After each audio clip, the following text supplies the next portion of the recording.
Bonjour à tous, c'est toujours le frère Zulu là dans l'émission, dans les révélations cachées de la parole du Dieu véritable. Aujourd'hui, je rends grâce à Dieu, le créateur du ciel, de la terre, de toute chose, de toute forme de vie, de ce qu'il est grand, glorieux et terrible. Je remercie ce Dieu parce qu'il est grand, parce qu'il est glorieux et de ce qui ne donne plus sa gloire à personne. Et celui qui vit inexplicablement hors de toute réalité, comme je dis constamment dans mes vidéos. Donc aujourd'hui, je vais parler de l'Éternel. Est-il Dieu lui-même ou une créature? En deux parenthèses, origine du Saint-Esprit. Vous savez qu'actuellement, le monde entier est complètement dans la confusion totale. Comme je dis, il y aura des événements qui vont se produire. Il y a des portes qui se sont ouvertes dans le plan spirituel. Mais je ne vais pas trop entrer en détail par rapport à ça. On va d'abord examiner le pourquoi. Certains disent que, bon, vous savez qu'il y a eu, d'autres disent qu'il y a eu des météorites qui sont tombées. Et il y a eu des éclairs sur le Vatican. Ce pape-là a démissionné, le pourquoi. Donc aujourd'hui, on va entrer dans les mystères cachés de la parole du Père. Donc vous savez qu'il est dit dans Proverbe 19.2 que le manque de sens n'est bon pour personne. Et dans Proverbe 25.2, la gloire de Dieu est de cacher des choses et la gloire des rois est de sonder les choses. Mais ce Dieu terrible, en tout cas, comme il est dit dans Deutéronome 29.29, que les choses cachées sont à lui et les choses révélées sont à vous, sont aux créatures, sont aux humains. Mais néanmoins, il est dit dans Jérémie 33.3, demande-moi et je te relèverai des choses cachées, des choses que tu ne sais pas. Ce que vous ne savez pas, c'est quoi? C'est qu'il est dit dans Genèse au chapitre 1 au verset 1, au commencement, Dieu créa les cieux et la terre. Donc vous pouvez prendre toutes les Bibles qui existent. Dans d'autres versions, on dit au commencement, Dieu créa le ciel. Dans d'autres, on dit Dieu créa les cieux. Bon, toujours est-il qu'on va d'abord commencer dans la version qui dit, dans Genèse 1.1, au commencement, Dieu créa les cieux et la terre. Traduction œcuménique de la Bible dit, lorsque Dieu commença la création du ciel et de la terre, virgule, vous allez comprendre ici que c'est complètement faux. Je dis bien, là, pourquoi c'est complètement faux? Cette vidéo-ci va vous éclairer, va enlever plein d'écailles. Vous allez comprendre actuellement que le Dieu que les gens adorent dans ce monde, depuis Adam, c'est-à-dire depuis le premier homme, jusqu'à notre époque et vers la fin, et c'est-à-dire jusqu'au moment où ce qui doit arriver va arriver, personne n'a connu le Dieu véritable. Pour ça, on va vous le démontrer. Aucun humain, aucun prophète, aucun inspiré, aucun apôtre n'a entendu la voix du Père et n'a vu le Père. Donc, c'est donc qui ce Dieu qui s'adressait aux patriarches, c'est-à-dire à Moïse, à Noé, à Abraham, Isaac, à Yekouba, c'est-à-dire même à Adam. C'est qui ce Dieu-là? C'est qui cet éternel? Dans d'autres versions, on dit Yahvé, Yahweh. On dit Adonai, on dit le Seigneur. C'est qui ce Dieu? Est-ce le Dieu véritable qui s'est adressé aux patriarches? Comme il est dit dans Hébreux chapitre 1 au verset 1 à 5 à 4. Après avoir autrefois à plusieurs reprises, à plusieurs manières parlé par les pères et les prophètes, Dieu dans les derniers temps nous a parlé par le Fils à qui est établi héritier de tout chose et par le canal aussi, il a créé le monde. Donc nous allons donc voir qui est ce Dieu-là. Si le Dieu que les gens, peu importe votre religion, si c'est ce Dieu-là que les gens adorent véritablement. Donc pour ça je repars dans Hébreux, dans Genèse chapitre 1 verset 1. Genèse 1.1, au commencement Dieu créa les cieux et la terre. Traduction œcuménique de la Bible, lorsque Dieu commença la création du ciel et de la terre, virgule. Bon, ça c'est faux, pourquoi? Parce qu'au commencement, Dieu n'a pas créé les cieux et la terre, ou bien le ciel, selon notre version. Ça c'est complètement faux. Mais, tout dépend maintenant où on se place, dans quel plan. Si vous placez dans le plan physique, dans votre compréhension humaine, c'est là que vous allez comprendre que votre création à vous, votre réalité à vous, votre dimension a eu un commencement par les cieux.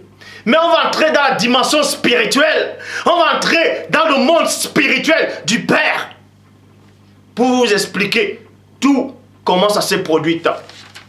Premièrement, nous allons parler de l'esprit. Nous allons parler qu'il y a eu, premièrement, c'était pas au commencement, Dieu n'avait pas créé le ciel et la terre. Mais on va parler d'un commencement où un temps n'existait même pas encore. Un commencement où, pas terrestre, où il n'y avait pas la dimension astrale ni la dimension physique. Il n'y avait même pas cette notion de dimension spirituelle. On va entrer plus en profondeur. Proverbe chapitre 8 au verset 22 dit ceci. Bible parole de vie. Le Seigneur m'a créé. Le Seigneur m'a créé la première avant toutes les autres choses qu'il a faites. Point. Alors pourquoi donc dans Genèse 1, on vous dit au commencement Dieu créa les cieux et la terre? Au commencement. Or, dans Proverbe 8, 22, on dit le Seigneur m'a créé la première avant toutes les autres choses. Donc avant les cieux, il y avait déjà un être, il y avait déjà quelqu'un qui avait été créé, qui avait été enfanté, qui avait été engendré avant les cieux.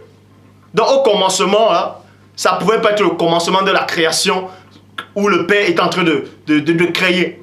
Ça c'est au commencement dans le plan physique. Est-ce que vous comprenez? Au commencement du monde matériel.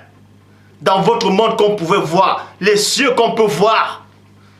Mais au commencement, Dieu crée les cieux et la terre. Ça, c'est pas vrai. Ça peut être vrai si on s'adresse uniquement dans le plan physique. Mais dans le plan spirituel, il y a eu quelqu'un qui a été créé avant toutes choses. Proverbe 8, 22, Bible, parole de vie. Le Seigneur m'a créé la première virgule, avant toutes les autres choses qu'il a faites. Point. Traduction œcuménique de la Bible. Le Seigneur m'a engendré. Le Seigneur m'a engendré. Prémisse de son activité. Prélude de ses œuvres anciennes. C'est-à-dire prémisse, c'est début. Vous voyez. Nouvelle Bible seconde. Le Seigneur m'a produite. Le Seigneur m'a produite. Maintenant, nous allons entrer dans c'est-à-dire, on va entrer dans les mystères cachés de celui dont vous nommez Dieu sur la terre. Et d'autres disent Jéhovah, Yahvé, Yahweh, Elohim. Mais néanmoins, on va entrer dans les mystères cachés de celui qui m'a envoyé dans votre dimension. Dans la Bible seconde 21, le Seigneur m'a produite comme le commencement de sa voix,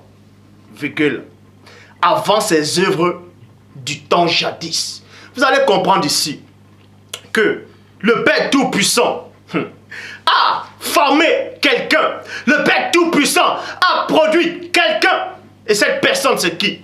C'est qui cet être-là que le monde n'a jamais vu, que le monde ne peut concevoir ou recevoir? Certains diront que cette personne-là, c'est le Christ.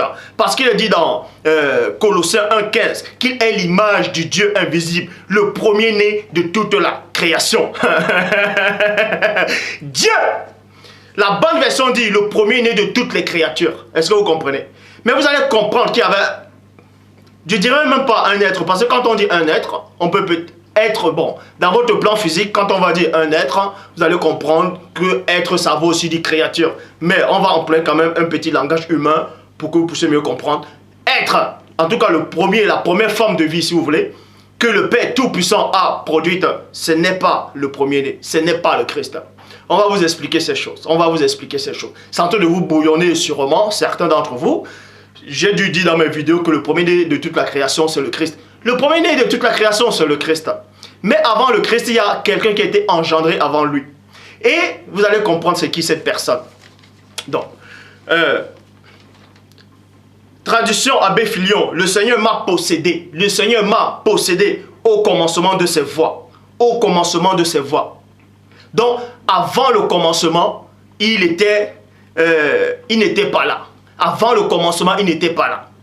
Mais, il est plutôt dit, le Seigneur m'a possédé au commencement de ses voies. Mais avant les voies du Père, avant le commencement des voies du Père, cette personne-là, il n'était même pas là.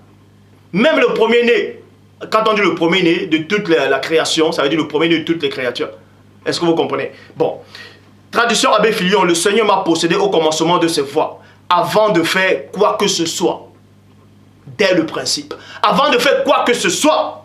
Verset 30, Bible de l'épée. Alors j'étais auprès de lui, son ouvrier. Vous allez comprendre ici qu'on s'adresse au Saint-Esprit. Là, c'est l'origine de l'Esprit Saint, de Mundima Loba, qui est venu dans l'être, dans la réalité du Père. Le Père a produit le Saint-Esprit. Vous allez comprendre que le Saint-Esprit, c'est les facettes du Père. Et Dieu Tout-Puissant s'est servi du Saint-Esprit pour créer tout ce qui existe. Donc quand on dit, au commencement, Dieu créa les cieux, ça veut dire qu'au commencement, le Saint-Esprit a créé. On va vous expliquer ces choses. Donc le Saint-Esprit est apparu. Donc Dieu ordonne, pas son intelligence, Et vous allez comprendre le mystère de Dieu. J'ai le temps, parce qu'il est le maître du temps et de l'espace. Donc, Nouvelle Bible seconde. J'étais à ses côtés comme un maître d'œuvre, virgule. Bible seconde 21, j'étais à l'œuvre à ses côtés. J'étais à l'œuvre à ses côtés. Bible parole de vie. Pendant ce temps, j'étais là, près du Seigneur, comme un architecte. Or, dans Hébreu, on vous dit que Dieu c'est l'architecte. Et ici, là, on vous dit aussi que cette personne-là, cet être-là, si vous voulez, je remplace ces mots être, cette forme de vie, en tout cas, était là comme un architecte de Dieu. Vous voyez, comme un architecte. Tradition, Abbé Filion, j'étais avec lui, réglant toutes choses. J'étais avec lui, réglant toutes choses. Réglant ici, c'est quoi? J'étais avec lui, créant toutes choses. Donc, on vous apprend, dans la vidéo précédente, je vous ai montré que Dieu n'avait besoin de personne pour créer. Dieu seul a créé. Il a créé comment? Par sa parole, par son intelligence, par son intelligence. Donc, Dieu ordonne. Vous voyez, vous allez comprendre une chose. Quand Dieu pense, Dieu n'a même pas besoin de penser. Dieu est au-delà de la pensée. Mais il crée, manifeste une pensée. Et cette pensée, dans la pensée de Dieu, il y a l'amour, la bonté, la joie, la patience. C'est le fruit de l'esprit. Et cette pensée de Dieu-là, ça peut pas être une pensée ordinaire. Les pensées de Dieu sont esprit et vie. Et cet esprit-là, c'est le Saint-Esprit du Père. Donc Dieu a fait sortir cette pensée-là. Il a manifesté cette pensée. Et cette pensée-là s'est matérialisée. Et c'était l'Esprit Saint. Et avec sa connaissance, avec l'Esprit Saint, c'est-à-dire la pensée de Dieu, l'intelligence de Dieu, la puissance de Dieu, la volonté de Dieu, il a créé toutes choses. Donc Dieu s'est servi de sa parole. Dieu s'est servi de sa connaissance. Dieu s'est servi de sa puissance pour créer tout ce qui existe. Et cette puissance-là, cette volonté-là, c'est le Saint-Esprit. Mais vous allez comprendre que Dieu est au-delà de la volonté. Dieu est au-delà de la puissance. Il est au-delà de tout ce que vous pouvez concevoir. C'est pour ça qu'il est dit, dans la traduction Abbé Filion, j'étais avec lui, réglant toutes choses. Donc la sagesse de Dieu était là. C'est pour ça qu'on dit, qui a assisté le Seigneur? Qui a assisté? Dieu dit, il est le seul créateur. On va vous expliquer comment Dieu crée. Psaume 104, verset 30. Tu envoies ton esprit, virgule, ils sont créés. Tu envoies ton esprit, ils sont créés. Job, chapitre 33, verset 4. L'Esprit de Dieu m'a créé. Dieu, l'Esprit de Dieu m'a créé. Est-ce que vous comprenez? L'Esprit de Dieu m'a créé. Bible en français courant. C'est par l'Esprit de Dieu que j'ai été créé. Or, le premier-né de toutes les créatures, c'est-à-dire le Christ vient. Dans Matthieu 19, verset 4 dit, il répondit, n'avez-vous pas lu que le Créateur, virgule, au commencement. Là, ce commencement-là, c'est dans votre plan physique. Au commencement, on créa l'homme et la femme. Parce que si vous pensez un seul instant que Genèse 1.1, au commencement, Dieu créa les cieux et la terre, c'était le début de la création que Dieu a créé. Ça contredit tout. Ça contredit même les propos de Christ. Parce que Christ dit ici, là, dans Matthieu 19, 4, n'avez-vous pas lu qu'au commencement, n'avez-vous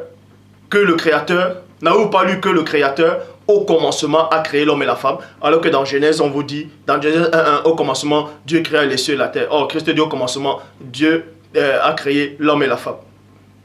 Donc, tout dépend de quel commencement on fait allusion. C'est pour ça que quand vous lisez, faites très attention. Donc, là, ça c'est le commencement du plan physique. Et ce commencement, si donc Christ fait allusion, c'est le commencement des premiers êtres humains et non vivants. Parce que les premiers êtres vivants, c'est dans Genèse, en tout cas vivants, physiques, c'est dans Genèse chapitre 1 au verset 20. C'était des monstres marins, des léviathans, de béhémontes et tout ça là. Créa l'homme et la femme. Dieu seul a créé par son esprit. Donc, c'est pour ça qu'il est dit dans Jérémie chapitre 10 au verset 12. Il a créé la terre par sa puissance. Il a créé la terre par sa puissance. Virgule. Il a fondé le monde par sa sagesse. Il a étendu les cieux par son intelligence. Donc le Saint-Esprit de Dieu, ce sont les manifestations du Père. Dieu envoie son esprit, sa volonté, sa pensée, sa puissance. Elle se matérialise. Elle prend une forme que le monde ne peut voir. Et c'est le Saint-Esprit. Ce sont les facettes du Père. On vous dit que Dieu est amour. Mais vous apprenez aussi que les fruits de l'esprit, c'est l'amour.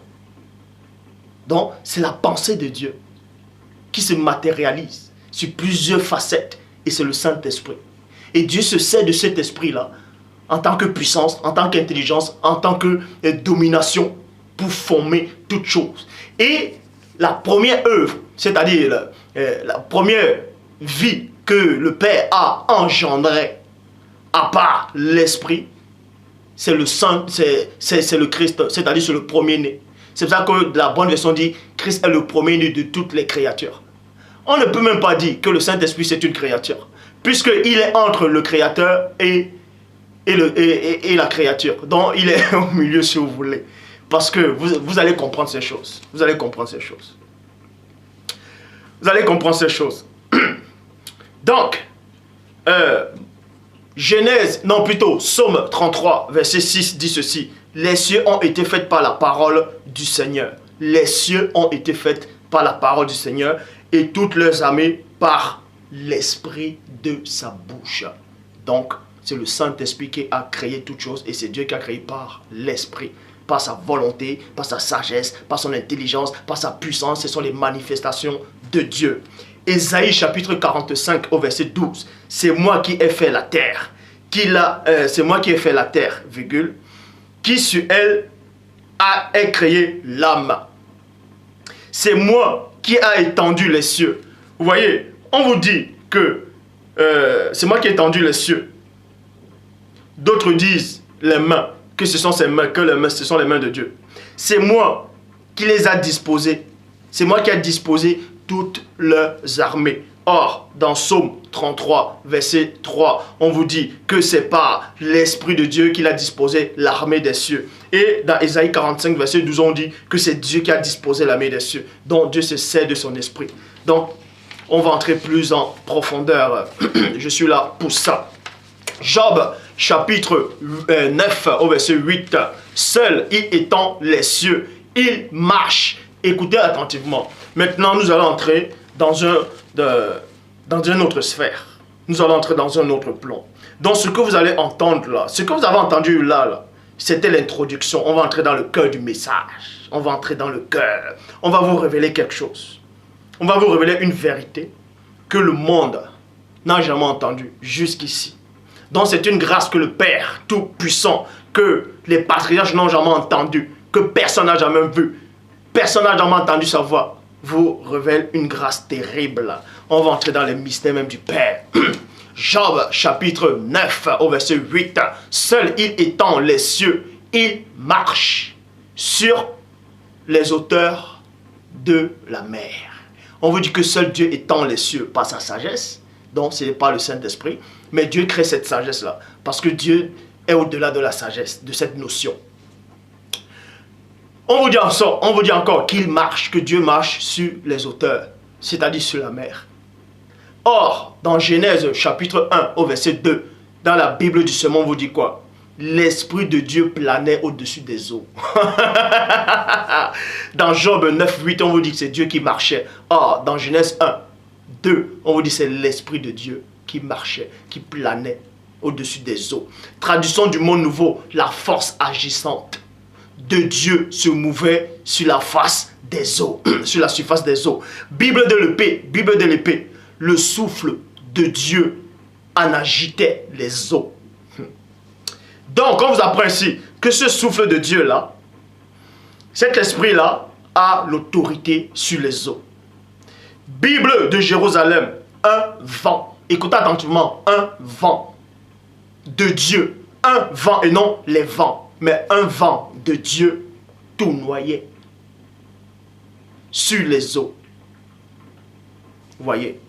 Bon. Vous allez comprendre maintenant. On va vous expliquer quelque chose qui va peut-être troubler certains d'entre vous. Certains qui ne sont pas prêts à recevoir une telle grande révélation. C'est pour ça que j'avais dit une fois dans mes vidéos de méditer sur Jean, chapitre 16, au verset 12. Vous n'êtes pas encore prêt à recevoir. Ce que je peux dire là, vous n'êtes pas encore prêt à le recevoir. Mais certains d'entre vous vont sûrement recevoir cela. Vous allez comprendre que le Père Tout-Puissant, Dieu est invisible. C'est pour ça qu'on dit que Christ est l'image du Dieu invisible.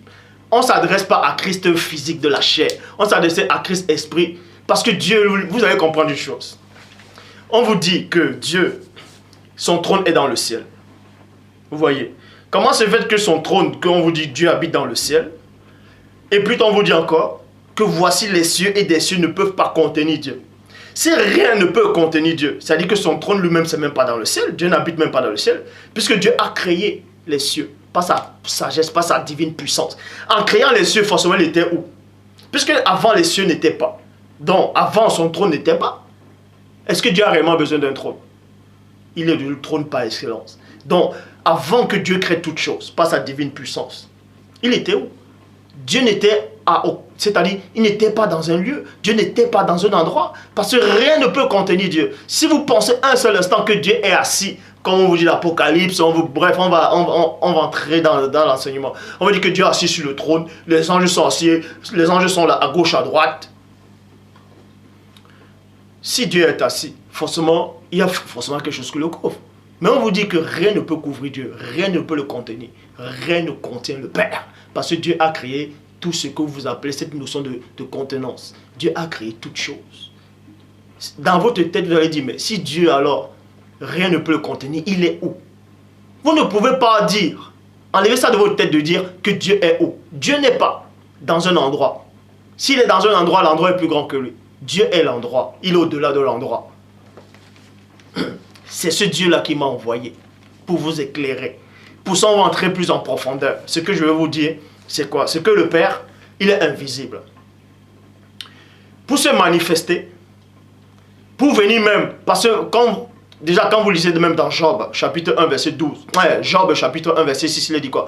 Or, il arriva qu'un jour, que les fils de Dieu, dans d'autres versions, on dit les anges de Dieu, vinrent un jour se présenter devant, vient un jour se présenter. Ça veut dire quoi? On va vous expliquer pourquoi on vous dit qu'il vient se présenter. Et Christ plus tard, il dit, je vous le dis, ne méprisez pas ces petits enfants qui croient à moi, tout ça là. Parce que je vous le dis, les anges voient continuellement la face. Donc on va entrer plus en profondeur. Ce que je vais vous dire, c'est quoi? Ce que le Père, il crée. Et maintenant, le Père ne crée pas le Saint-Esprit. Et le Saint-Esprit, maintenant, Dieu, pour parler, il ne parle pas l'Esprit. Il manifeste sa volonté par son Esprit. Parce que Dieu ne parle pas directement à un humain. Dieu, en tout cas le Dieu que le Père Tout-Puissant que je connais, ne parle pas directement à un humain. Aucun humain n'a parlé directement avec Dieu. Donc quand on vous dit que l'Éternel a dit à Moïse, ou l'Éternel dit ceci, ou l'Éternel a dit Adam a entendu la voix de l'Éternel qui parcourait, on va entrer dans on va parler de ça. C'était pas Dieu lui-même, ni l'Esprit de Dieu lui-même. On va entrer plus en profondeur. Donc Dieu passe par l'Esprit pour s'adresser. Et maintenant l'Esprit maintenant aussi, c'est pas tout le monde qui peut entendre l'Esprit de Dieu. C'est pas donné à tout le monde. C'est pas donné. On va entrer plus en profondeur. Et maintenant le Saint-Esprit passe aussi par des anges. Par certains anges. Et pas par tous les anges. Il y a un ange, il y a certains anges qui on va parler de ces anges-là. Et c'est ces anges-là qui viennent s'adresser aux humains. Mais néanmoins, ils restent invisibles à certaines personnes. Et c'est ces anges-là dont vous croyez que c'est Dieu. Tout à l'heure, on vous a dit, dans Job 9, 8, que Dieu marchait sur la hauteur de la mer. Or, dans Genèse 1, 2, on vous apprend que c'est le Saint-Esprit. Après, on vous dit que c'est le souffle de Dieu. Après, on vous dit que c'est un vent. C'est un vent de Dieu. Bon, est-ce que le Saint-Esprit, c'est un vent? Est-ce que c'est une contradiction? Ce n'est pas une contradiction, on va entrer plus en profondeur. Et ce vent-là de Dieu représente quoi? Pour ça, on va dans Hébreux, chapitre 1, verset 7. Bible du semeur, il utilise ses anges. Il utilise ses anges comme des vents. Donc, dans la Bible, les anges sont considérés comme des vents. On vous dit que c'est dans la Bible de Jérusalem, dans Genèse chapitre 1, verset 2, que c'est un vent de Dieu qui tournoyait sur les eaux. Mais avant ça, on vous dit c'est l'Esprit de Dieu. Après, on vous dit que c'est Dieu. Donc, Dieu envoie l'Esprit, l'Esprit envoie l'ange. Est-ce que vous comprenez? Est-ce que vous comprenez? Donc, tous ceux qui disent que Dieu m'a dit, je sais, mais c'est quel Dieu qui... Vous avez entendu la voix de quel Dieu? Puisque Dieu n'a jamais parlé à un humain directement. Dieu n'a jamais parlé à un prophète directement. Jamais dans l'histoire de la... Ni Adam n'a entendu la voix directe de Dieu. On va entrer plus en profondeur. Aucun humain.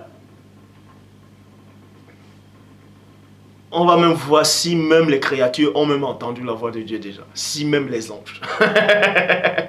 Donc, vous allez comprendre que au début de la Genèse, l'esprit qui se mouvait au-dessus des eaux, c'était ni Dieu, ni l'Esprit de Dieu, mais c'était un ange du Père.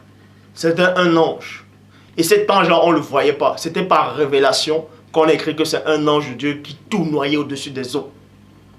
Bible en face de courant, Dieu fait de ses anges des vents. Dans d'autres versions, on dit Dieu fait de ses anges des esprits. Les anges sont des esprits, mais ils sont aussi considérés comme des vents. C'est pour ça qu'il est dit maintenant dans Apocalypse chapitre 16, au verset 5, dans la Bible du Semeur. Alors, j'entendis l'ange qui a autorité sur les eaux dire. J'entendis l'ange qui a autorité sur les eaux. Mais l'ange qui a autorité sur les eaux, il marche sur les eaux, il fait tout noyer. Ce sont des anges. Bible second 21, l'ange en charge des eaux. Bible des peuples, l'ange des eaux potables. L'ange des eaux potables. Pourquoi on précise l'eau potable? Donc, maintenant je vais dans Hébreux chapitre 1, verset 14 qui dit, dans la Bible du Semeur, en effet, que sont les anges? Point d'interrogation. Des esprits aux diverses fonctions, envoyés en service pour aider ceux qui vont hériter le salut. Vous voyez, ceux qui vont hériter le salut. Genèse chapitre 3 au verset 8. On va maintenant vous expliquer c'est qui l'Éternel. Donc, tous ces gens qui chantent là. Oh, l'Éternel est Dieu, l'Éternel m'a sauvé, Jéhovah, Jiri, Jéhovah, si c'est quoi, Adonai, Yahvé, Yahweh. Vous faites des DVD. Faites attention. Jean 3, 11. Nous disons ce que nous savons et l'on rend témoignage de ce qu'on a vu. Le Dieu que vous invoquez là, dans vos maisons, dans vos assemblées, là, dans votre cœur, est-ce que c'est Dieu lui-même que vous invoquez ou c'est une créature? Genèse chapitre 3, verset 8. Quand ils entendirent la voix de l'Éternel, Dieu, quand ils entendirent la voix, puisque Adam et Ève, selon la Bible, ils ont péché, et on vous dit qu'ils ont entendu la voix. Écoutez attentivement. Ils ont entendu la voix de l'Éternel en train de parcourir le jardin vers le soir. L'homme et sa femme se cachaient loin de l'Éternel Dieu, au milieu des arbres du jardin. Bible des peuples. Soudain, ils entendirent les pas. On dit plus la voix, on dit maintenant les pas. La voix et les pas, c'est deux choses différentes. Hein. La voix, c'est la voix que vous entendez. Et quand je tape, vous entendez les pas. Ce n'est plus ma voix. Bon. Bible des peuples. Soudain, ils entendirent les pas de Yahvé. Dieu qui se promenait dans le jardin à la brise du soir. L'homme et sa femme se cachaient de Yahvé, Dieu, parmi les arbres du jardin. Donc on vous montre ici là que l'homme et la femme pouvaient se cacher de la présence de Dieu, derrière les arbres. Parce que Dieu n'était pas derrière les arbres. Dieu, on entendait ses pas, il venait vers l'homme. C'est-à-dire que Dieu venait, il était contenu dans un lieu. Il ne pouvait pas être le maître du temps et de l'espace. C'est-à-dire, Adam avec la notion que ce Dieu-là qu'il avait connu, ce Dieu Yahvé, ce Dieu éternel qu'il avait connu arrivait. Donc il s'est caché. En se cachant derrière les arbres, il savait que ce Dieu-là, quand il entendait les pas là, n'était pas derrière les arbres. Mais il entendait Dieu qui venait. C'est ce qu'on est en train de vous révéler ici. Donc, on vous présente une créature. Et on vous dit qu'il entendait les pas de Yahvé, Dieu, qui se promenait dans le jardin à la brise du soir. L'homme et sa femme se cachaient de Yahvé, Dieu, parmi les arbres du jardin. Traduction, pirates et clamèrent. Ils entendirent alors le bruit de Yahvé, Dieu. Ils entendirent le bruit de Yahvé, Dieu, se promenant dans le jardin à la brise du jour. Oh, Bible des peuples, on vous dit la brise du soir. Bible, traduction, pirates et clameurs dit la brise du jour. Soit c'est le jour, soit c'est le soir. Bible de Jérusalem, ils entendirent les pas de Yahvé.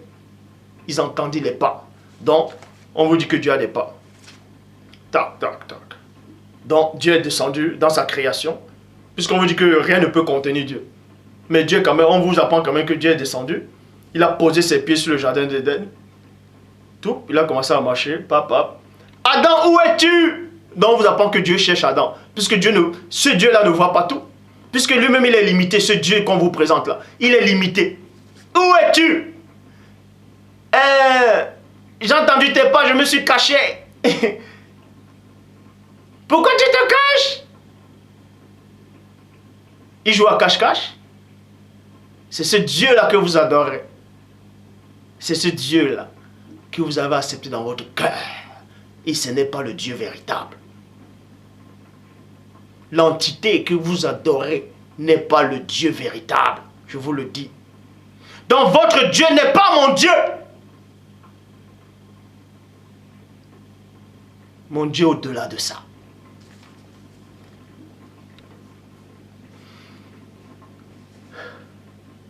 Bible parole de vie. Le soir, virgule, un vent. Ouh. Écoutez la révélation. Dans la Bible parole de vie, on vous dit le soir, virgule, un vent. Léger se mirent à souffler.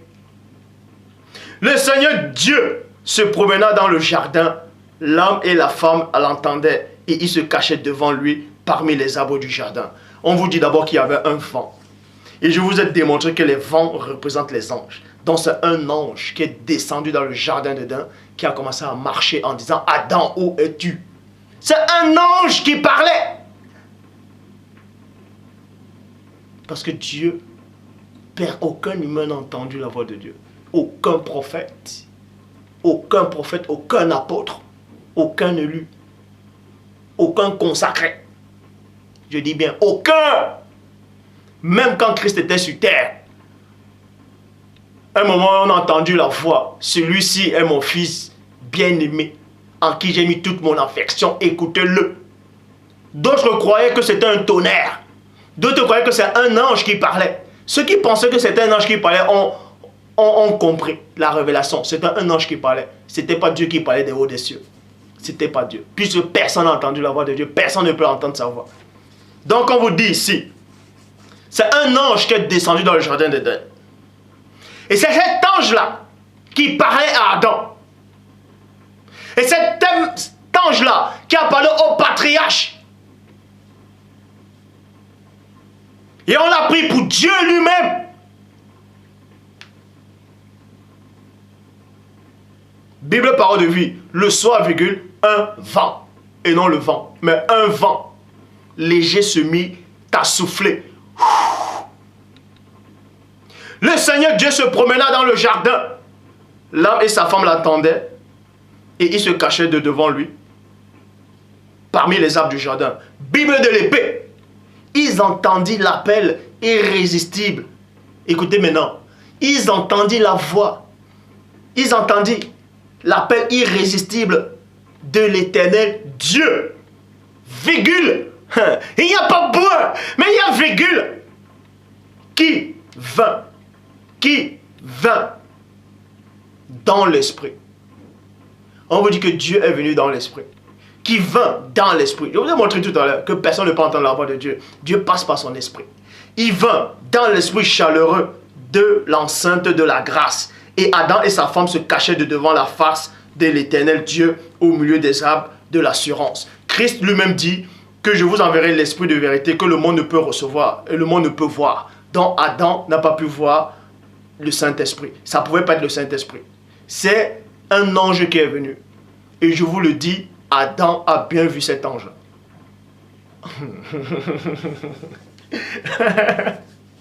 Puisqu'il craignait de voir la face de Dieu. Pourquoi il craignait de voir sa face?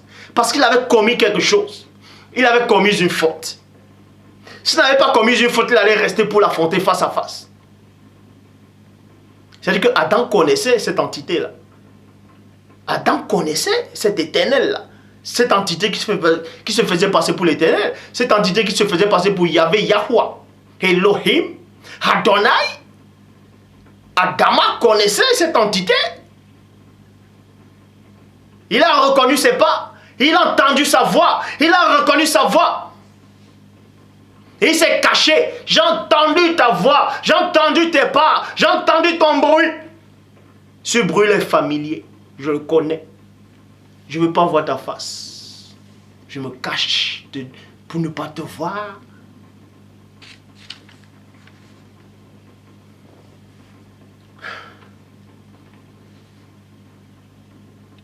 Donc, et ensuite on va aller dans Exode 23, verset 20 à 21 qui dit: voici j'envoie un ange. Écoutez maintenant. Je vais vous montrer c'est qui cette entité. Voici j'envoie un ange. Or, dans la Bible du rabbinat français, Zado, quand on dit voici j'envoie un mandataire, celui qui a reçu le mandat. Vous voyez, Dieu dit à Moïse, selon la Bible, quand Moïse traversait, quand il devait traverser le désert, tout ça là, Dieu dit voici j'envoie un ange. Dans d'autres versions, on dit un mandataire, j'envoie un ange devant toi pour te protéger en chemin et pour te faire arriver au lieu que j'ai préparé. Tiens-toi sur tes gardes et à sa présence. Tiens-toi sur tes gardes à sa présence et écoute sa voix. Ne lui résiste pas, ne lui résiste point, parce qu'il ne pardonnera pas vos péchés, car mon nom est en lui. Point. Car mon nom est en lui. Est-ce que vous comprenez? On vous dit que le nom de Dieu est dans cet ange-là. Bible du semeur, il est mon représentant. On vous dit que cet ange-là est le représentant de Dieu. Le représentant de quelqu'un n'est pas la personne. Mais il représente la personne. Mais ce n'est pas la personne. Mais il a néanmoins reçu le mandat de la personne. Un ambassadeur va représenter le pays, mais il n'est pas le président. Bible, parole de vie. Il agit en mon nom. Il agit en mon nom. Maintenant, vous allez dire, mais c'est quoi ce nom-là? Est-ce que c'est l'Éternel? Est-ce que c'est Yahvé? Est-ce que c'est Yahweh? Est-ce que c'est Elohim? Est-ce que c'est... Peu importe. Vous pensez un seul instant que Dieu a un nom? Vous croyez que Dieu a un nom? Chacun a besoin d'un nom pour se distinguer des autres. Le but d'avoir un nom, c'est quoi? C'est pour se distinguer. Quand on te dit, on t'appelle peut-être, toi Zulula, ça veut dire que l'autre ne s'appelle pas Guy Roland. C'est pour distinguer. Croyez que Dieu a un nom? À l'Isée d'Apocalypse, on vous dit, on parlait d'un être, on vous dit son nom est la parole de Dieu. Son nom s'appelle la parole de Dieu. La parole de Dieu, c'est le nom. C'est le nom. En fait, connaître la vérité, c'est le nom de Dieu. Mais là, on parlera ça dans une autre prochaine vidéo. Toujours est-il ici que on vous dit que il est mon représentant. Il agit en mon nom. Vous voyez, Bible du rabbinat français Zadokan, ma divinité est en lui. Dans d'autres versions, on dit quoi? Mon nom est en lui. Après, maintenant, puis dans une autre version, on dit ma divinité. Depuis quand une divinité, c'est un nom? Donc, c'est là vous comprenez en fait que la divinité, le nom, c'est la vérité en fait. La divinité. Bon, je crois dans Colossiens, on vous dit que toute divinité habite en Christ. Ah, on vous dit ici qu'il y a aussi la divinité de Dieu est dans cet ange-là. Alors, qu'est-ce que vous me racontez? Genèse chapitre 32. Verset 25, Bible des peuples. Dans d'autres versions, c'est dans le verset 24. Et Jacob resta seul. Point. Quelqu'un lutta avec lui jusqu'au soir. Bible second 21, un homme. On dit d'abord, quelqu'un a lutté contre Jacob. Ils ont lutté. On vous dit quelqu'un. Mais dans ce quelqu'un, on vous apprend que c'était un homme. Est-ce que vous comprenez? Verset 31. Jacob appela cet endroit Paniel, car, dit-il, j'ai vu Dieu. J'ai vu Dieu face à face et ma vie a été sauvée. Point. Bible du rabbinat français Zadokan. J'ai vu un être divin. On vous dit qu'il a vu un être divin. Après maintenant, on vous dit qu'il a vu Dieu. Bible parole de vie. J'ai vu le visage de Dieu. Osée, chapitre 12, verset 4 à 5, dit quoi? Et dans son âge mûr, Jacob lutta contre Dieu. Point. Il lutta avec un ange. On vous apprend que la lutte de Jacob, le patriarche, c'était un ange. Il luttait avec un ange. Et Jacob a pris cet ange-là pour Dieu lui-même. C'est pour ça qu'il a dit, j'ai vu la face de Dieu. Pour lui, c'est Dieu qui voyait. Donc, l'entité qui apparaissait au patriarche. Là, il y a plusieurs entités qui ont agi. Et ce n'était pas Dieu. Ce n'était pas Dieu lui-même. On va entrer plus en profondeur. Exode, chapitre 3, au verset 2. Traduction Abbé Filion. Alors le Seigneur, lui, c'est-à-dire en s'adressant à Moïse, alors le Seigneur lui apparut dans une flamme de feu qui sortait du milieu d'un buisson. Traduction David Martin. Et l'ange de l'Éternel lui apparut dans une flamme de feu au milieu d'un buisson. Or, dans la traduction Abbé Filion, on dit que c'est le Seigneur qui est apparu. Et dans la traduction David Martin, on vous dit que c'est l'ange du Seigneur. Que c'est l'ange de l'Éternel. Et d'autres gens qui n'ont pas de révélation vont dire que cet ange de l'Éternel, c'est une théophanie de Dieu. Qu'est-ce qu'il ne faut pas entendre? Que c'est une théophanie de Dieu et une christophanie de Christ. N'importe quoi. Bon. Exode. Premièrement, on vous dit que c'est le Seigneur. Et ensuite, on vous dit c'est l'ange de l'Éternel. Et ensuite, maintenant, dans la Bible du rabbinat français Zadok, on dit quoi? Un ange, et non l'ange de l'Éternel, mais un ange. Quand on dit un ange, il y a plusieurs. Il y a plusieurs anges de l'Éternel. Un ange du Seigneur lui apparut dans un jet de flamme au milieu d'un buisson. Actes des apôtres, chapitre 7, au verset 38, dans la Bible parole de vie. Quand le peuple était rassemblé au désert, Moïse, c'est-à-dire Moïse, était là. Point. Il servait d'intermédiaire entre l'ange qui lui parlait sur le mont Sinaï et nos ancêtres. Donc, cet être divin qui est apparu à Moïse au buisson Adam, ce n'était pas Dieu. On vous dit que Dieu a parlé à Moïse, que Dieu a écrit sur les tablettes, que les tablettes étaient écrites par le doigt lui-même de Dieu. Mais vous avez vu le doigt de Dieu? Puisque personne n'a vu Dieu, comment c'est que Dieu a un doigt? C'est un ange qui écrivait. C'est un ange qui parlait à Moïse. Et ce n'était même pas un seul ange. Il y avait plusieurs anges là-bas. Actes des apôtres, comme je dis, 7, verset 38. Quand le peuple était rassemblé au désert, Moïse était là. Il servait d'intermédiaire entre l'ange qui lui parlait sur le mont Sinaï et nos ancêtres. Exode 24, verset 9. Moïse monta avec Aaron, Nabat en Béhum et 70 anciens d'Israël. Vous voyez, verset 10 à 11. Ils virent le Dieu d'Israël. On vous dit ici qu'il a vu Aaron, Moïse, en Béhum, Nabat et en Béhum, et 70 anciens d'Israël, ils ont vu Dieu. Ils ont écrit là. Ils virent le Dieu d'Israël. Vous connaissez combien de dieux d'Israël? Le Dieu d'Israël que vous chantez dans vos assemblées, dans vos églises, dans vos cœurs, vous connaissez combien?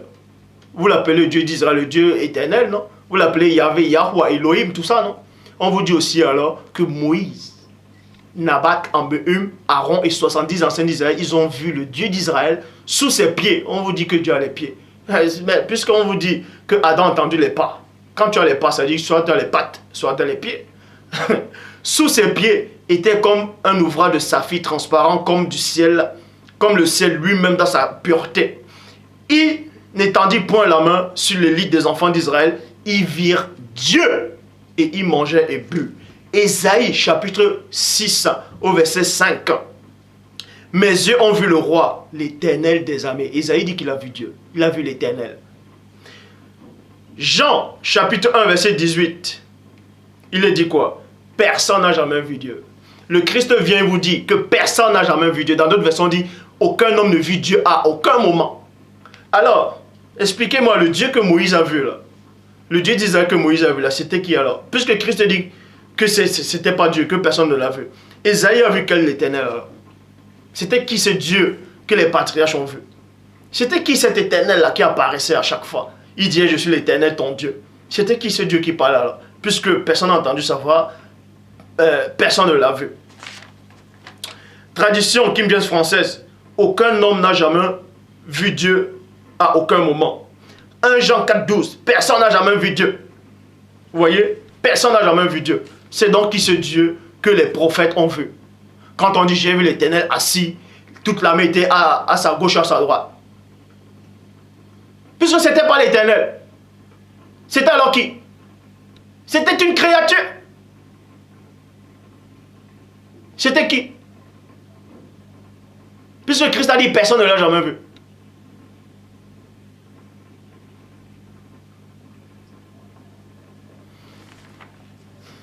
Nous allons maintenant aller dans 1 Roi 22, verset 19.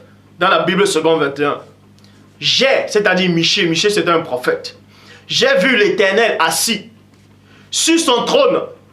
Virgule. Dans d'autres versions on dit j'ai vu Yahvé, j'ai vu Jéhovah, j'ai vu Adonai, j'ai vu Elohim. J'ai vu l'Éternel assis sur son trône et tous les corps célestes debout près de lui, à sa gauche et à sa droite. Point. Bible des peuples, j'ai vu Yahvé qui siégeait sur son trône. Traduction du monde nouveau, j'ai vu Jéhovah siégeait sur son trône. Verset 20, Bible des peuples, l'Éternel demanda, qui trompera Akab pour qu'il aille attaquer Ramoth à Galad et qui tombe sur le champ de bataille. Point d'interrogation. L'un proposa ceci, l'autre cela. Michée le prophète dit qu'il a vu Dieu lui-même assis sur son trône et tous les corps célestes, c'est-à-dire les anges, les chérubins, les archanges, trônité, domination, autorité, les ophanimes et les vieillards. Tout ça, ils étaient là, à gauche, à droite. Et on vous dit que l'Éternel, Jéhovah, Yahvé, Yahweh, Elohim, Dieu d'Israël, a demandé à ses anges qui va aller duper ce roi-là d'Israël, qui va aller séduire cet homme-là. Donc, Dieu propose aux anges de mentir. Cet Éternel-là a proposé.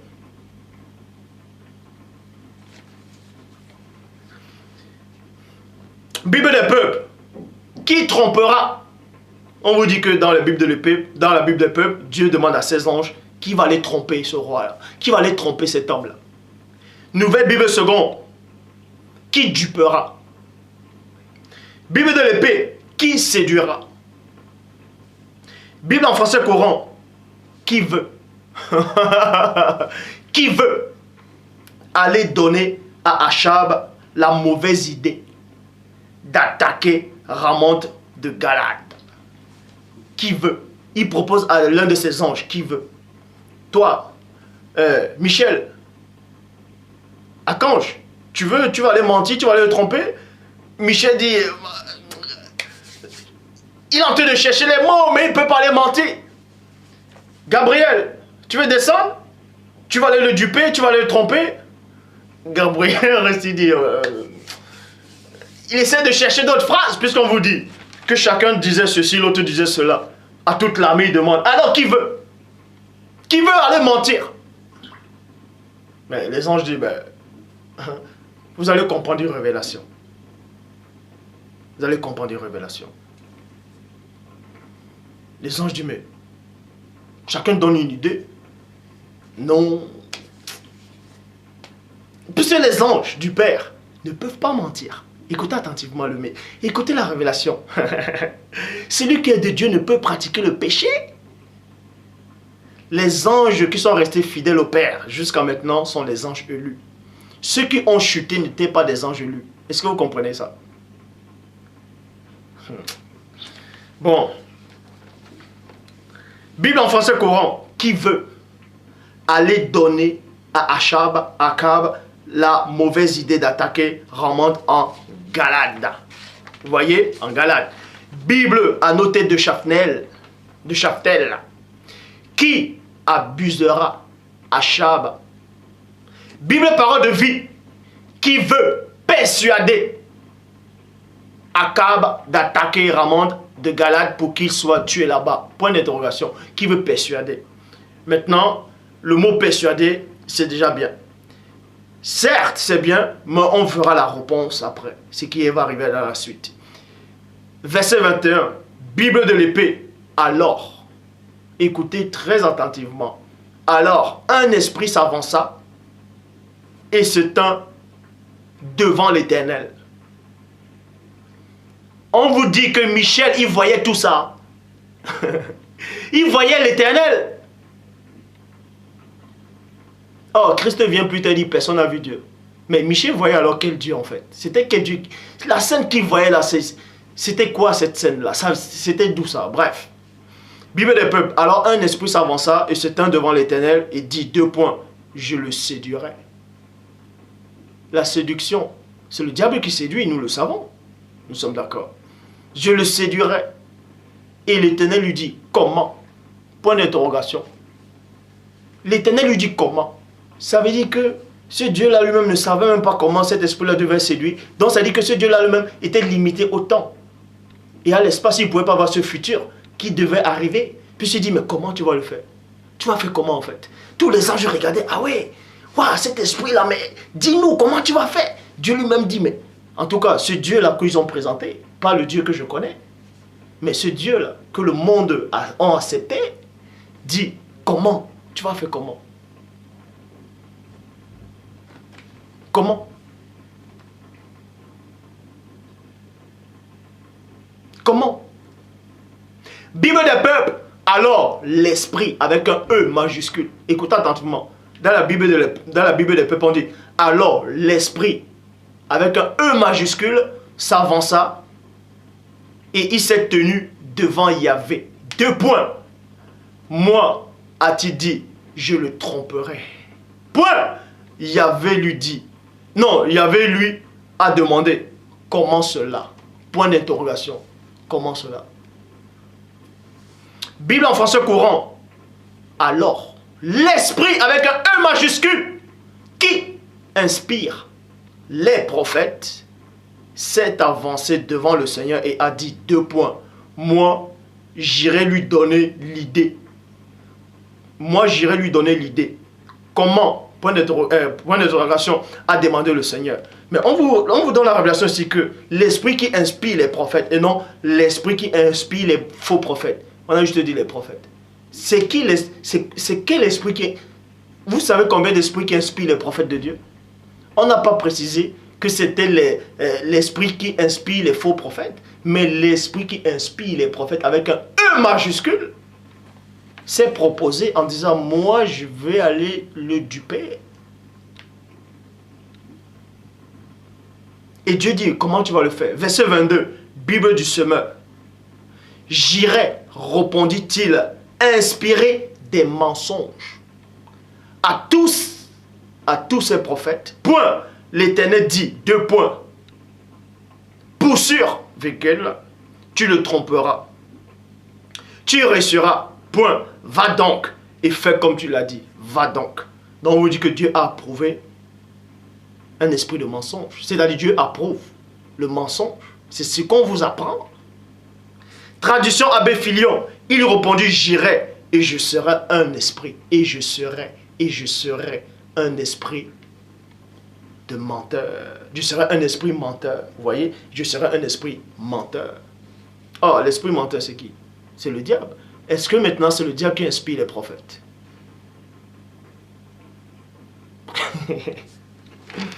Traduction du monde nouveau. Je deviendrai vraiment un esprit trompeur dans la bouche de tous ces prophètes. Traduction œcuménique de la Bible. J'irai et je serai un esprit de mensonge dans la bouche de tous ces prophètes. Le Seigneur lui a dit, 2 points. Tu le séduiras. Tu le séduiras. Écoutez la suite. Tu le séduiras. D'ailleurs. Voilà ce qu'on vous dit que c'est ce que Dieu dit. Hein, que le Seigneur dit. D'ailleurs. Tu en as le pouvoir. Je le séduirai. On dit. D'ailleurs. Tu en as le pouvoir. Va. Fais ainsi. Va. Fais ainsi. Va. Fais ainsi. 1 Roi 22, verset 21. Dans la Bible français courant, il dit quoi? Alors l'esprit qui inspire les prophètes s'est avancé devant le Seigneur et a dit, moi j'irai lui en donner l'idée. Comment?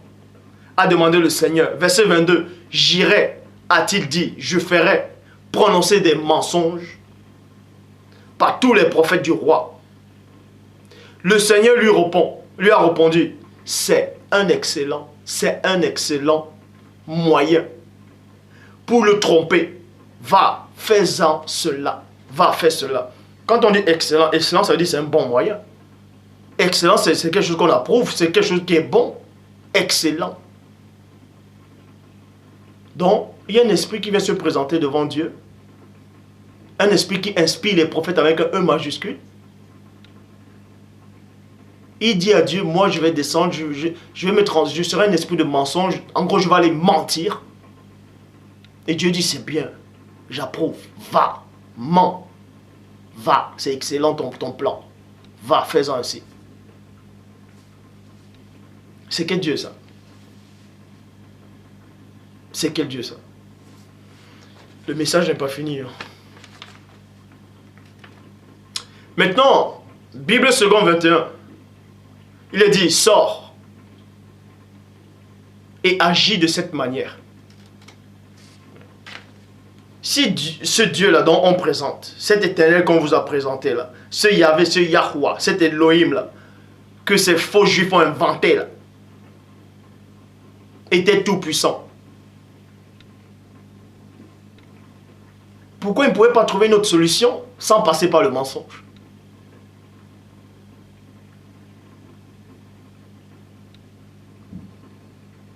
Pourquoi ne pouvait-il pas tourner le cœur de ce roi-là, que le roi aille monter sans passer par les prophètes directement? Pourquoi on doit utiliser un esprit de mensonge? Vous allez comprendre quelque chose maintenant. Bon, on vous dit que c'est un esprit avec un E majuscule qui inspire les prophètes. On n'a pas dit qui inspire les faux prophètes, mais qui inspire les prophètes. Et l'esprit l'a dit, moi je sortirai et je serai un esprit de mensonge. Ça veut dire, on vous apprend que cet esprit-là n'est pas un esprit de mensonge, mais il devient un esprit de mensonge pour une mission spéciale. Et Dieu approuve ça. En tout cas, votre Dieu approuve ça. On va donc voir, c'est quoi l'esprit qui inspirait les prophètes, selon la Bible. 1 Pierre, chapitre 1, verset 10. Les prophètes qui ont prophétisé, touchant la grâce qui vous était réservée, ont fait de ce salut l'objet de leur recherche et de leur investigation. Verset 11, dans la traduction pirate et clamart. Quand ils scrutaient plutôt, les temps et les circonstances vers lesquelles l'esprit avec un E majuscule du Christ, virgule, qui était en eux, orientait leurs pensées, qui les inspirait. Dans 1 Pierre, chapitre 1, verset 10, on vous dit que c'est l'esprit de Christ qui inspirait les prophètes. Quand ils prophétisaient tout ça. Et dans le livre des rois, 1 roi 22, 21, on dit l'esprit qui inspire les prophètes a menti volontairement. Donc, si on fusionne les deux versets, ça dit que Christ, en tant qu'esprit, a menti. Et pourquoi la parole dit encore que Christ n'a jamais menti? C'est quel esprit ça en fait? Mais réveillez-vous. Vous croyez en quel Dieu? Le Dieu que je connais ne peut pas mentir. N'approuve pas le mensonge. Ça, c'est pas possible. Ce n'est pas possible. Même les anges qui étaient auprès de ce soi-disant Dieu-là, eux-mêmes ne pouvaient pas mentir. Et vous croyez que Dieu lui-même va... On vous dit que l'esprit qui alimente, là, qui inspire les prophètes. L'esprit qui inspire les prophètes, normalement, c'est le Saint-Esprit. Mais c'est un blasphème terrible que les gens sont en train de lire. On dit que le Saint-Esprit va inspirer aux prophètes de mentir, alors qu'on vous dit que c'est l'esprit de vérité Et dans Apocalypse 22, on dit quoi? Dehors les menteurs et quiconque aime et pratique le mensonge. Nombre 23, 19. Dieu n'est point homme pour mentir. Christ dit quoi? Celui qui ment, celui qui pêche du diable. Le diable c'est un menteur. Il a été menteur dès le commencement. Quand il parle de son propre fond. Il ne se tient pas dans la vérité. Comment Christ va accuser quelqu'un de menteur? Et avant ça, on vous apprend que c'était son esprit qui inspirait les prophètes. Et on va dans l'Ancien Testament, on lit l'esprit qui inspirait les prophètes est devenu un esprit de mensonge à mentir. Mais faites attention. Faites attention. N'ajoutez pas foi à tous les esprits. Examinez. Éprouvez les esprits pour savoir s'ils sont de Dieu. Dieu n'est pas dans la Bible. Faites très attention.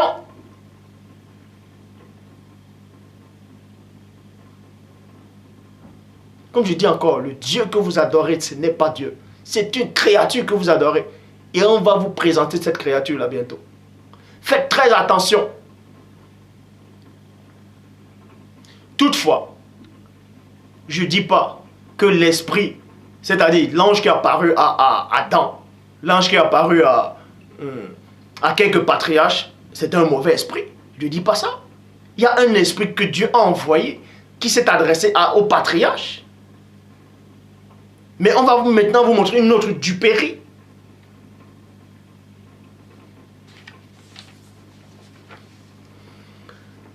« 2 Samuel 24, verset 1.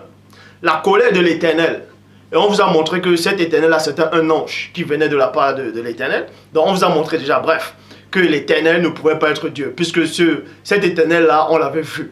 Et Christ a dit, personne ne peut voir Dieu. Personne n'a jamais vu Dieu. Donc, si vous acceptez que l'Éternel, là, c'était le Dieu de l'Ancien Testament, vous contredisez les propos de Christ.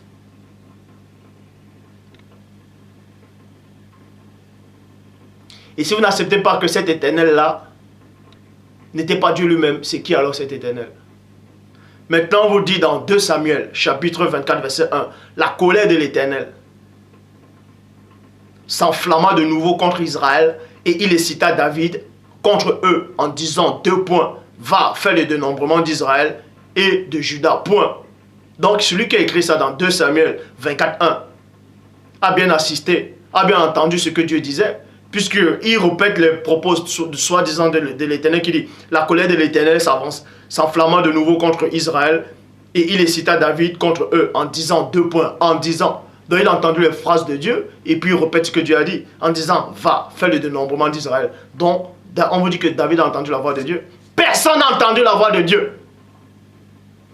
1 Chronique, chapitre 21, verset 1, dit Satan se dressa contre Israël et il excita David à faire le dénombrement d'Israël. Verset 7. On vous a... écoutez attentivement la révélation. Dans 2 Samuel 24, verset 1, on vous dit que c'est l'Éternel, c'est Jéhovah, c'est Yahvé, c'est Elohim, Yahweh. C'est pas le roi des rois comme vous voulez.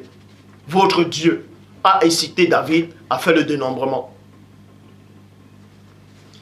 Et David a fait ce dénombrement. Il a donné les ordres à ces gens de faire le dénombrement. Écoutez attentivement.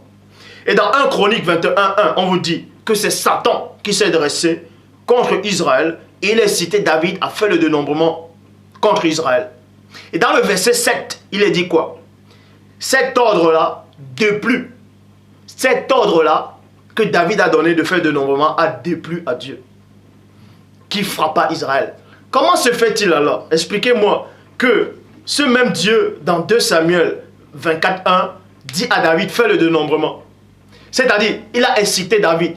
En incitant David, ça veut dire quoi? Il tourne le cœur de David. David n'avait plus le choix. David était comme, c'est pas on va dire comme envoûté, comme possédé. Donc il n'avait pas le choix. Il va faire cet ordre-là. Il donne des ordres. On dit maintenant, Dieu revient, Dieu se fâche contre David parce que David a donné cet ordre-là. Alors qu'auparavant, vous avez dit que c'est Dieu qui a poussé à David à le faire. Mais ça veut dire quoi? C'est là où vous comprenez que Dieu n'a rien à voir là-dedans. Puisque dans le verset 7, on vous donne la réponse, on dit quoi? Cet ordre-là déplut à Dieu. Donc Dieu n'avait pas dit à David de faire de dénombrement. Pourquoi donc dans 2 Samuel 24:1, on vous dit que c'était l'Éternel? Alors que Dieu n'a jamais donné cet ordre-là. Alors que Dieu, on vous dit dans le verset 7 de 1 Chronique 21, que cet ordre-là a déplu à Dieu. Et Dieu a frappé Israël à cause de ça.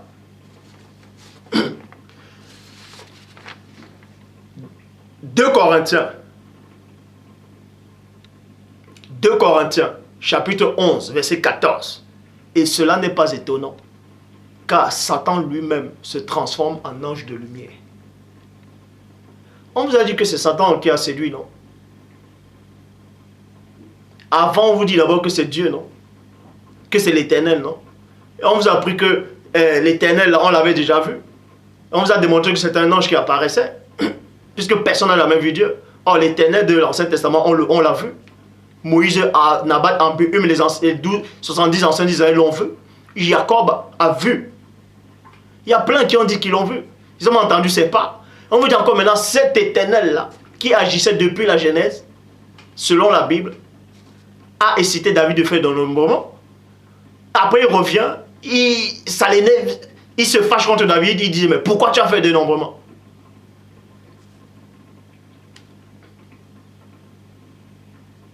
C'est comme si on te pousse à pécher. Tu n'as pas eu la volonté, tu vas pécher parce qu'il y a une force qui t'a dominé. Et après on te condamne encore parce que tu as péché.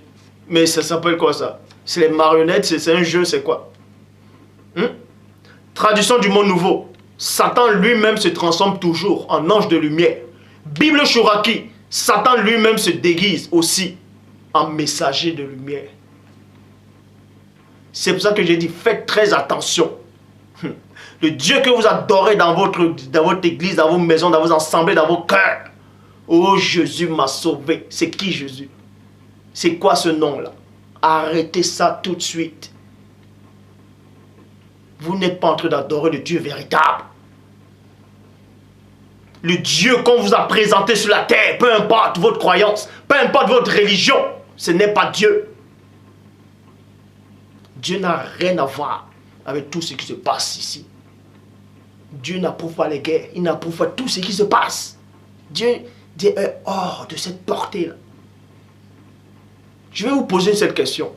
Dans Genèse, on vous dit, écoutez attentivement, dans Genèse, on vous dit, après le déluge, que le patriarche Noé, il a pris des oiseaux, tout ça là, il a fait un sacrifice, la fumée elle est montée une bonne odeur, et on vous dit que... Oh Père. On vous dit que Dieu a respiré. Il a senti une bonne odeur. Donc Dieu a des narines. Il a le nez aussi. Donc Dieu respire. La question que je vais vous poser, est-ce que Dieu respire? Est-ce que Dieu a besoin de respirer? Dieu a besoin d'oxygène pour vivre?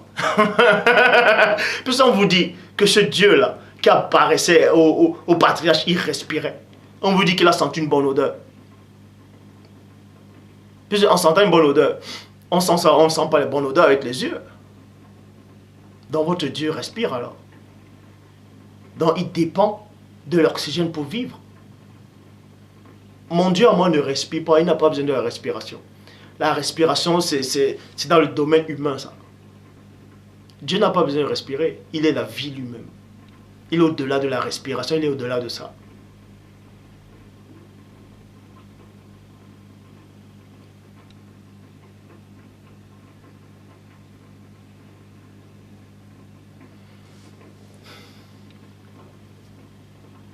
Je dis encore, personne ne connaît Dieu. Personne. On vous dit que Moïse a vu le dos de Dieu. Il n'a rien vu du tout. Il a vu le dos d'un ange. Point. On vous dit que les chérubins ont les yeux partout. Même devant, derrière, en haut, en bas. Donc si tu vois le dos d'un chérubin, ça dit que le chérubin aussi te voit. Et si le chérubin avait une puissance comme la puissance de la méduse, de la mythologie, en voyant juste son dos, pap, tu fiches. Donc le chérubin est plus avancé que Dieu alors. Puisque si on voit le dos de Dieu, on ne meurt pas. On est obligé de voir sa face pour mourir. Il faut arrêter ça tout de suite. Il faut arrêter. Vous perdez votre temps dans les églises, donner la dîme. Ça ne sert à rien ce que vous faites là. Ça ne sert à rien. Dieu ne prend pas plaisir à ça. Il ne regarde même pas ça. Il ne vous connaît même pas. Vous allez dans les églises, vous chantez Jésus, Jésus, Jésus, Jésus m'a sauvé, les morts sur la croix. Tout ça, c'est faux. C'est l'église babylonienne, romaine. Pendant le concile de Nicée, ils ont tout modifié. Ils ont changé l'histoire véritable. Ils vous ont présenté une créature dans Romains, pas dans Romains 1. Ils ont changé la gloire du Dieu incorruptible en représentant l'homme corruptible, en représentant quelqu'un qui est mort sur la croix. On représente des oiseaux. On dit le Saint-Esprit, vous dessinez le Saint-Esprit en forme d'oiseau. Qui a déjà vu le Saint-Esprit? Arrêtez ça.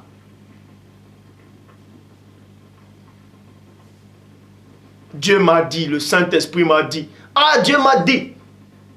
Ah, Dieu m'a dit. Le Saint-Esprit, mais c'est quel Dieu qui... C'est quel Dieu ça qui vous... C'est quel Dieu qui vous parle en fait? C'est quel Dieu qui vous envoie faire des vidéos? C'est quel Dieu qui vous dit que vous êtes dans la vérité? Mais c'est quel Dieu? Vous priez quel Dieu le soir quand vous mettez en genoux, quand vous priez, quand vous pleurez là, ah, papa, je t'aime. Mais c'est quel Dieu ça? C'est l'Éternel là qu'on a vu avec les yeux, qui avaient les pieds, qui pouvait respirer, qui a besoin de l'oxygène pour respirer, qui marche. On dit que Dieu se repentit d'avoir créé l'homme. Il fut affligé dans son cœur.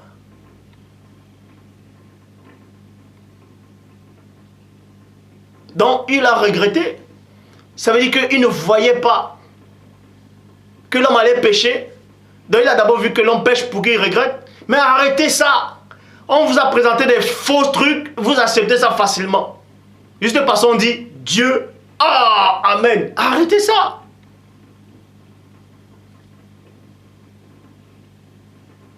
Arrêtez ça tout de suite. Arrêtez ça. Ce n'est pas Dieu que vous adorez. Ce n'est pas Dieu. Personne ne connaît Dieu. Personne n'a vu Dieu. Personne. Et Dieu n'a pas de nom. Arrêtez ça. Il ne s'appelle pas Jéhovah, Yahvé, ou tous les noms que vous donnez là, il n'a pas de nom. Vous avez besoin d'un nom pour être identifié. Dieu n'a pas besoin d'être identifié. Et rien ne contient le Père. Rien ne le contient. Rien. Dieu est hors de sa création. Arrêtez de dire arrêtez de dire qu'il habite dans le ciel. Que Dieu a un trône, il s'assoit. On dit que Dieu a des habits. Il a une grande robe. Ésaïe le dit, j'ai vu le Seigneur assis, les pans de sa robe. Mais Dieu a besoin d'une robe. Il a besoin de se couvrir. Puisqu'on dit que rien ne contient Dieu. C'est-à-dire que la robe de Dieu le contient. C'est-à-dire que la robe de Dieu est plus grande que Dieu. Mais arrêtez ça.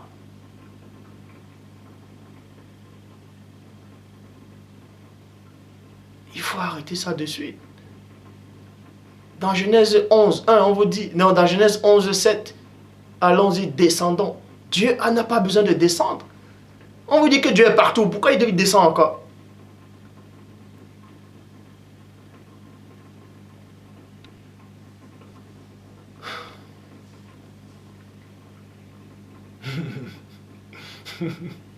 En tout cas,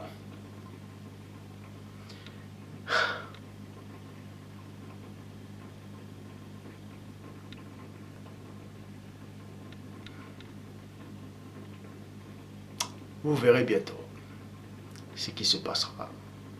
Et croyez-moi, celui que le Père a envoyé sera glorifié. Maintenant, je m'adresse à toi. Toi, le chérubin jadis oint. Celui dont on appelle le chétan, le Satan ou le diable, peu importe le nom qu'on te donne sur cette terre. Tu t'es bien caché derrière les sentiments des gens. Tu t'es bien caché derrière la peur des gens. Tu t'es bien caché derrière l'innocence et derrière l'ignorance des gens. Et tu as pris la place de celui qu'on appelle Dieu dans les cœurs. Ils pensent te combattre en disant Satan, je te chasse. Satan, sort. Et pourtant, c'est toi qui les adores. Mais je te connais. Je te connais. Oui, je te connais, chérubin jadis oint. Ça te surprend de me voir sur cette terre en fait.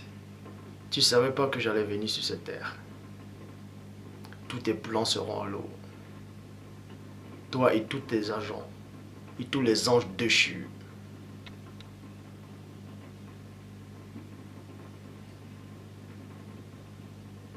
Je sais que j'ai pas besoin de parler par la caméra pour que tu m'écoutes. Je sais que tu entends m'écouter. Je sais que tu me vois. Mais pour que le monde sache, c'est à cause de tous ceux qui regardent cette vidéo. C'est à cause des autres que je parle ainsi dans cette caméra-ci.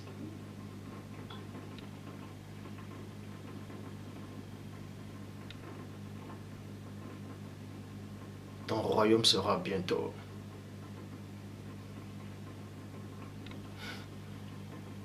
Dans les troubles. Celui qui n'a rien à perdre, l'adversaire qui n'a rien à perdre, est le plus dangereux des adversaires.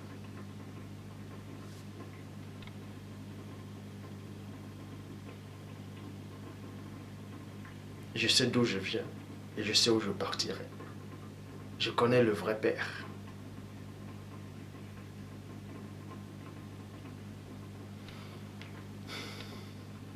Maintenant, je m'adresse à tous ceux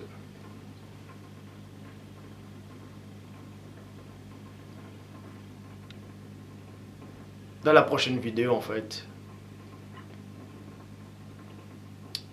il faudrait que je vous parle encore plus du Père. Pour vous présenter le vrai Père, en fait. Le vrai Père est l'amour. Il est au-delà de ce que vous pouvez concevoir. Il est au-delà des mots. Dieu ne peut pas être contenu dans un livre.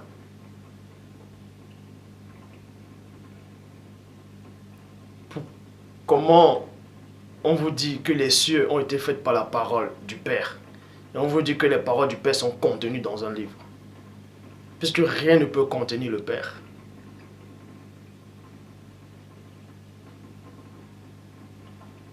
Rien ne peut contenir le Père.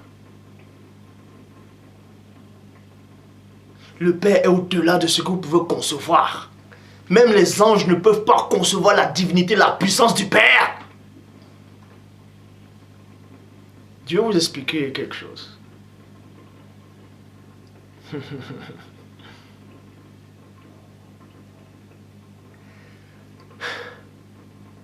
Même les anges eux-mêmes sont à rien du tout. Est-ce que vous savez ça? Seul Dieu est. Seul le Père est tout puissant. Parce que c'est seul, par sa seule volonté, que tout existe. Ça veut dire que s'il pense et que ça paraît, le temps de penser, c'est-à-dire, je peux expliquer ça dans le domaine humain. Cette puissance-là, cette énergie créatrice, ça, il fait sortir ça, il crée ça, il engendre ça, il fait apparaître ça. Il prend toutes ses émotions, il prend ses sentiments, son amour, ses facettes, il met dans cet état. Il forme l'esprit, le Saint-Esprit. Et à part le Saint-Esprit, il crée. Le premier-né apparaît. Pop.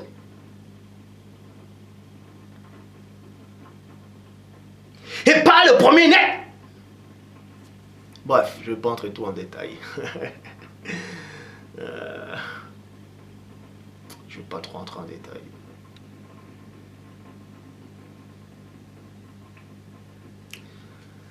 Mais Job 33, 14, Dieu parle cependant tantôt d'une manière, tantôt d'une autre, mais on n'y prend point garde. Le pape vient de abandonner ses fonctions. Pourquoi? Pourquoi on vous montre qu'il y a de la foudre au Vatican? Pourquoi les météorites?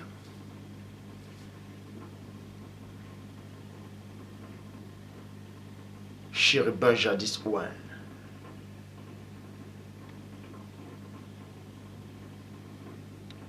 Toi et toute ta clique.